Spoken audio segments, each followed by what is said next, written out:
and welcome to Solutions for Your Life. Today, my guest is Dr. Amir Rezazadeh from the University of Florida, IFAS St. Lucie County Extension. Amir, welcome. Thank you for joining us today. Thank you, Ed. Glad to be here. Good, good. Now, a little bit about yourself, if you could, talk about your background and how you came to Extension. Sure. When I was in my country, I got my bachelor in horticulture, and the reason that I chose horticulture because, working with plants was my hobby. So I got my bachelor in horticulture, and then I started my job in industry. I was a grove manager in a big agro-industry company, and the crop that we used to produce there was citrus, like a mandarin and oranges. So after 5 years, I realized that to pursue my goals, I need to continue my education and get more experience and more knowledge. So I started my master in medicinal plants. And then I realized that it's better to start my PhD and get more knowledge. So I started looking for the good universities in the US, and I found Mississippi State University. And so I came here in 2012. I started my PhD in plant physiology, especially ornamental plants, in Mississippi State University. After getting my PhD, I was a postdoc at Coastal Research and Extension Center at Mississippi State University, and I was working on environmental effects on the physiology of small fruits like blackberry and blueberry. And it was a great, opportunity because I was working in an extension center, and I was interacting and collaborating with my colleagues and farmers. So I had a chance to know about their needs, the farmers' needs, and I was able to help them and transfer them to research-based, information. And that experience helped me to get this job. Right now, I'm a fruit and field crops agent at University of Florida, IFAS. And right now in this position, my responsibility is helping local farmers and growers in San Lucie County and Indian River County, especially the citrus growers that are fighting with citrus greening, and help them to transfer knowledge knowledge from our specialists that are working hard in research centers in University of Florida and help growers to improve their production. So, but your love of horticulture started when you were younger, yes. Youngster. And now today, as you said, you're working with the citrus industry on a bacterial disease named greening. So could you explain a little bit to the audience what greening is and how you're helping the growers out with it? Sure. If you want to go back to history of citrus greening, it was first discovered in China, and another name of citrus greening is Hong Long Bing. I believe that is the name of the person that discovered it. First citrus greening was discovered in United States was 2005, and after that, right now, it affects the citrus production and citrus industry in U.S. So severely. As I know right now, the citrus production was declined to 50% compared to 2005 because of citrus greening. So as you said, it's a kind of bacterial disease, and it's transmitted by Asian citrus psyllid. That is a very small insect. So when these insects, sit on citrus trees, transmit bacteria to the healthy trees. Bacteria goes inside the phloem of trees. So you might ask, what is phloem? Phloem is like a blood vein of humans. It transfers nutrients from leaves to roots and from roots to leaves. So when bacterials are in a high population in citrus trees, they can block these veins or vascular system of plants. So when leaves produce some carbohydrate, they cannot transfer it to the roots. That's why after infection of trees with citrus greening, the roots are smaller and weaker, and so they're not able to absorb nutrients from soil. Okay. And after a couple of years, the tree gets smaller and weaker, and maybe eventually they die.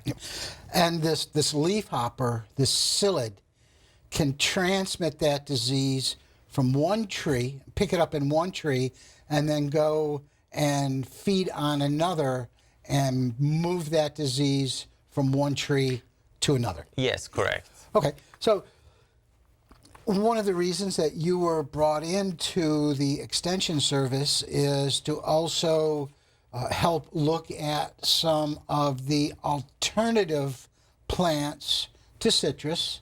And so what I would like to do is talk to you a little bit about those plants and how it becomes an opportunity for not only the homeowner who might have had citrus in their backyard that was affected by citrus greening, but also the producer. They may have another opportunity or another alternative to grow other trees or other plants.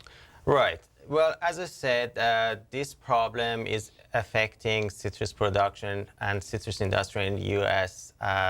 Very severely. So, producing citrus here in the U.S. is so challenging now and so expensive because our growers are, using a lot of pesticide to control Asian psyllid. And they're using more fertilizer, more water, and all of them are adding cost to citrus production. So right now, many growers are asking us, okay, is there any other alternative crops to plant instead of citrus? And right now we are working on many plants, new plants. However, we have already many great alternative fruit crops that we have grown in Florida. Let me just give you some examples, like avocado, mangoes, lychee, bananas, and some other fruit trees that are actually native to tropical and subtropical climates that is same as Florida. So we are working on this fruit trees and gathering more information of these alternative crops and transferring this knowledge to the growers that are interested in these crops. However, we are working on some other crops that are not native here, and we are gathering more information like bamboo, pangemia, and like artichoke that has potential to be alternative crops for Florida. But let's just talk about some alternative crops that they have already grown here, but not in a commercial scale or a bigger scale. Sure. So some of these trees that we're going to talk about in the next 15 minutes are absolutely great for backyard fruit growing as well, tree growing. So let's do this. Let's go through. I have a list right here in front of me, and let's go through each one of these. Okay. You talk a little bit about the tree, how it's planted, what kind of varieties there are, things like that. Okay. All right. Let's start with avocado. All right. A. Right. Okay. Yeah. You started alphabetically. Okay. Well, avocado is a very important, fruit crops here in the U.S.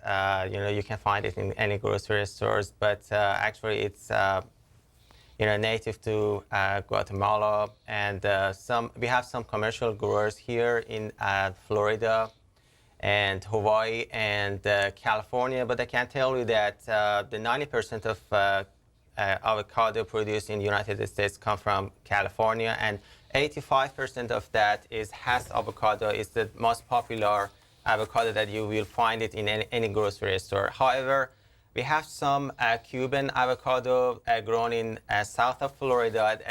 You will find it in grocery store that is so much bigger than. Yeah, it's a lot larger. Yeah. I've seen those. It has a different taste from the Hass avocado, but also less fat compared to Hass avocado, but you know the Hass avocado is smaller and it's very easy to use for salad. So if you go back to how to grow these plants, well, avocado is a large tree. If you want to plant it in your backyard, you need to consider that don't plant it in a close to the house or close to the walls because it goes to almost 60 feet tall. So it shouldn't be around any trees or any house or your house. One question that anybody asks us, can we plant 2 trees of avocado in our backyard or just 1 tree? Well, let me just explain the flower part of the avocados. Avocado produce 2 types of flower, male and female flower. And actually, there is some perfect flower too in avocado, but the problem is the male part of flower and the female part of flower, function in a different time of day. So maybe we have some self-pollination in trees, but most of the avocado trees needs cross-pollination. So if you are living in a town, the chances you have some avocado trees in your neighbors is high. So you won't have any problem just planting 1 tree. But if you are out of town, it's wise to plant 2 avocado trees with the different varieties. And, it's a very, I can't say that tough trees, but it's very susceptible to flooding. And one of the main problem of avocado trees is Phytophthora root rot, and it's because of the flooding and not well-drained soil.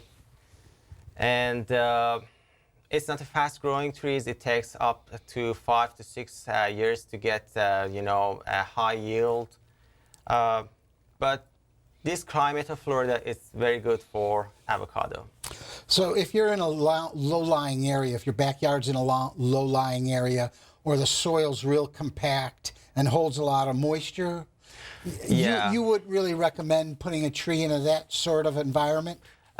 Not especially avocado, because it's very susceptible to Phytophthora. Okay. That is because of the flooding and collecting water. And Phytophthora is a root rot. Root rot, Yeah. Okay. that cause the whole trees and make tree weak and eventually will kill the trees. Well, I enjoy avocados. I think I have an avocado for dinner almost every single night, or at least it's part of my dinner. So Sure. and it's supposed to be really good for you too, right? Yeah. Yeah. Okay. So let's look again at the next tree that I was wanting you to talk a little bit about, and that is our lovely banana trees. Okay. Well, banana is native to tropical and subtropical climate too. I think it's native to India and Southeast Asia. It's a major source of food, especially in India and Southern Africa. We are talking about the fresh banana, the Cavendish cultivars, but the major source of food that we find in Africa and India is plantain. It's another hybrid of banana, but bigger, and it's high in starch, and it should be cooked for eating. But right now we are finding Cavendish banana cultivars in grocery stores is most popular. And if you want to talk about how to grow banana, it's very fast growing trees. It doesn't have the true stem like other trees like a citrus. So actually the stem of banana is lots of leaves that packed together. So that's why the banana consists of maybe 50 or 60% of water. So it means that if you are planting your banana in your backyard, it's best to water your banana trees regularly. And the propagation of banana is very easy. We can propagate it by using suckers. Suckers are the small plants that grow from the roots. Okay. And it's interesting to know that one plant of banana just produces fruit once, and after producing fruits, you need to cut back the trees and allow the other suckers to grow and produce bananas. So how far back do you cut the trees?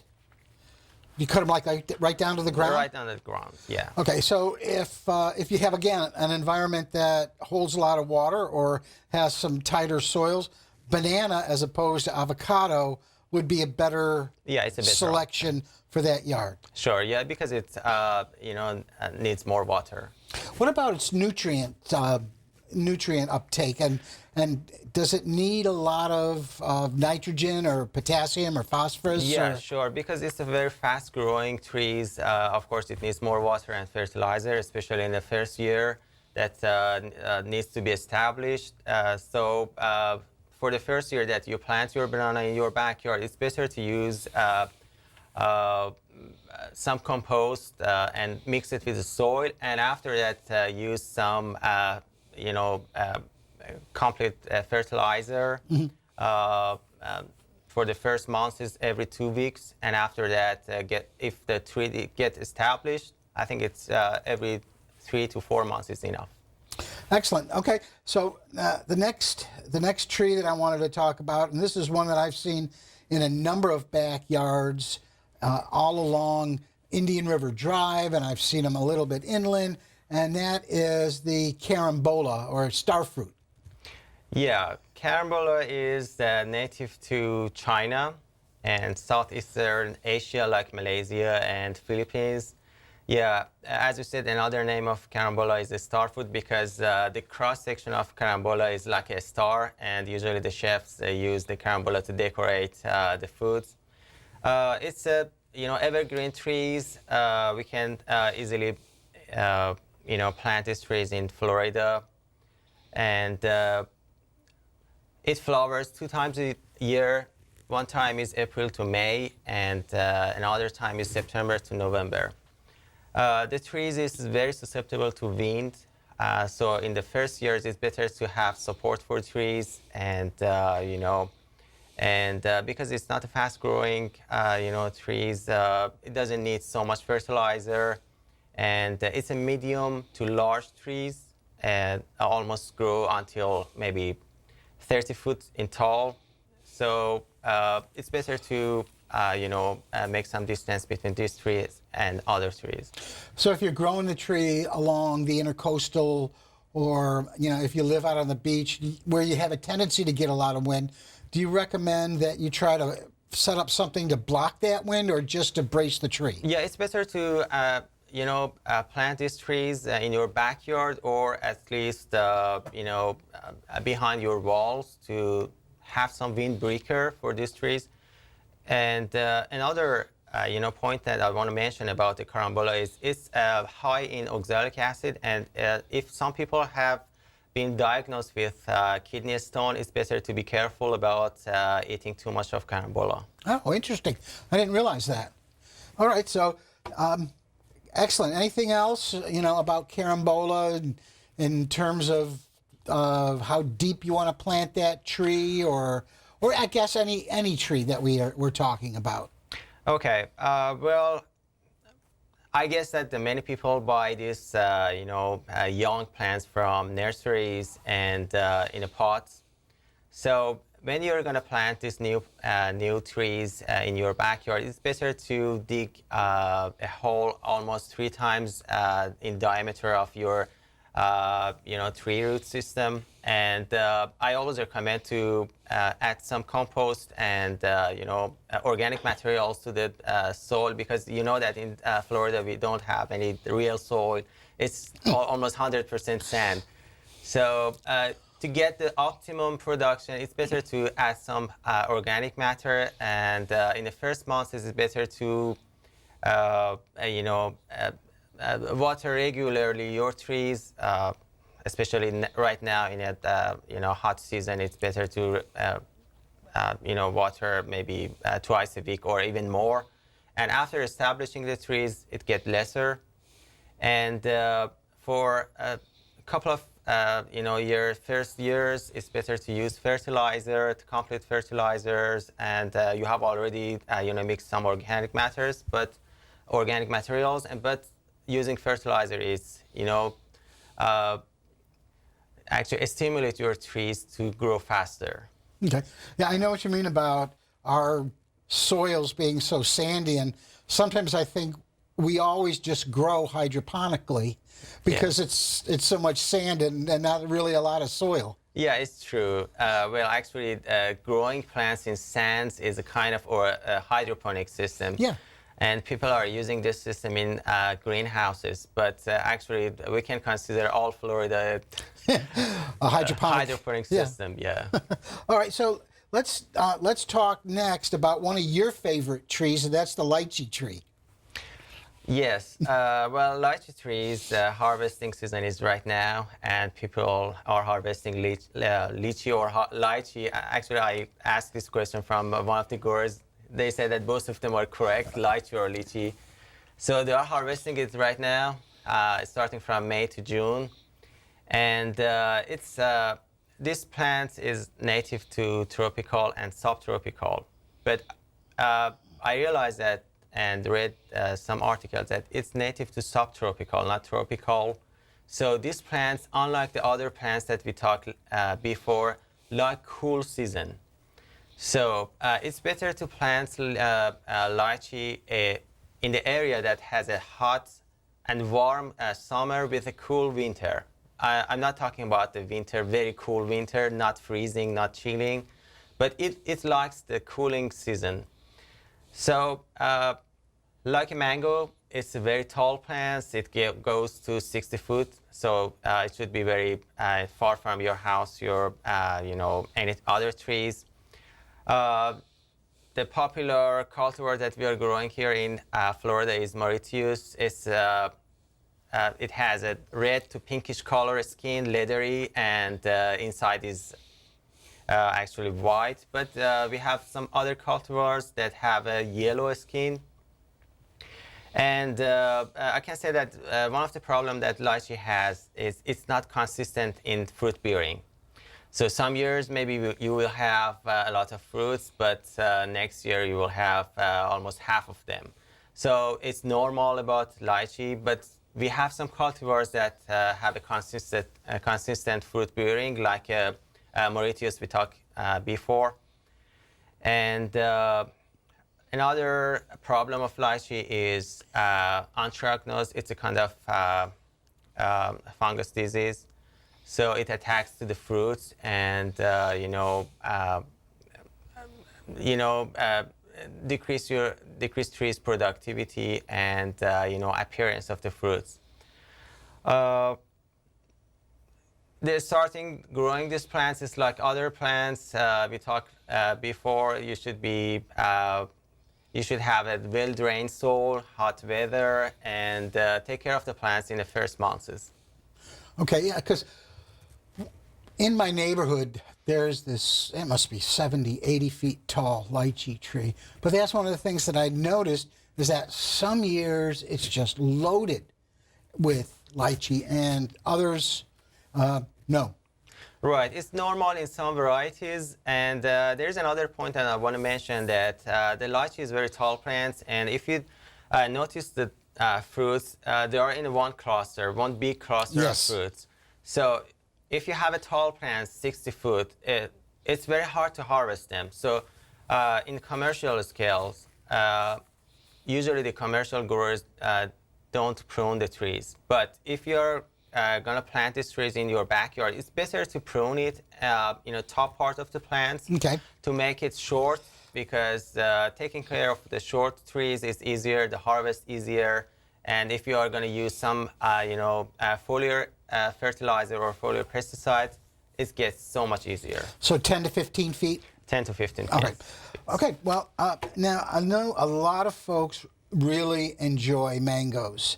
And it's close to mango season right now. It's getting, I notice in some of the stands going up and down the streets, and there'll be some mangoes coming out of South Florida. But we can grow mango very well here in St. Lucie County. Right. I believe that most of the mangoes are coming from Brazil, but we have some commercial growers of mangoes in south of Florida, in I believe that in Dade and Lee County. Yes. And also Hawaii is another state that's producing mango. Well, mango is like a lychee, is a big tree, and I think it's bigger, maybe 100 feet. And the harvest of the mango, when it gets to 100 feet, is so much hard. So I can recommend like a lychee to just prune the trees to make it short, or at least use some cultivars that are dwarf. Well, it's not like a avocado to use 2 trees in your backyard. It doesn't have any problem with pollination, and also taking care of the mango is like a lychee and other tropical trees. It needs hot temperature, humid temperature, and no freezing. They need regular irrigation in the summer, and probably a slow release fertilizer during a year. And if you can only train the squirrels not to go after the fruit, and it seems like they just know when it's perfectly ripe to go after them. So that's always been a difficult. I know Kate Rotindo, she has a huge 100-foot maybe tree in her backyard, mango tree in her backyard. And she was saying that the squirrels are always battling with them. But she gets a lot of production out of those trees. But again, they're very, very tall. And so it's hard to harvest them. Well, I guess one of the methods that you can, prevent attacking these squirrels to your trees is covering the trunk of your trees with aluminum sheets. And maybe use some spray oil. And they cannot climb on the trees if your trees is not close to other trees, yes. Because they can climb. They just jump right over. They'll figure that out. All right, we have in the last minute or so, quickly, let's talk about papaya. Growing papaya, I see a lot of that grown in our backyards. Sure. Yeah. Well, papaya is like a banana. It's very fast-growing trees. It's not a wooden. It doesn't have wooden stem, so we usually propagate this tree with seeds. But there is one problem with papaya that we have three types of papaya. One that produce male flower, one produce female flowers, and one produce bisexual flowers. That is the perfect flowers. So the bisexual plants and the female plants produce fruits, but the male plants doesn't produce any plants. So, but when you plant your papaya in your backyard, you don't know it's a male, female, or perfect flowers. So it's usually we recommend to have 3 to 5 papaya trees close together to make sure that you have enough pollination between these trees. And another method to prevent, a lack of pollination is to propagate vegetatively the papayas. Well, papayas can be grown on the soil, or in some parts of Asia, there are commercially growing papaya in the container. So both methods is, safe in Florida. It needs a lot of water and a lot of fertilizer and organic matters. All right. Well, our time is up. That was just way too quick. So I want to thank you for being on the show today, and thank you. Thank you, Ed. Yep.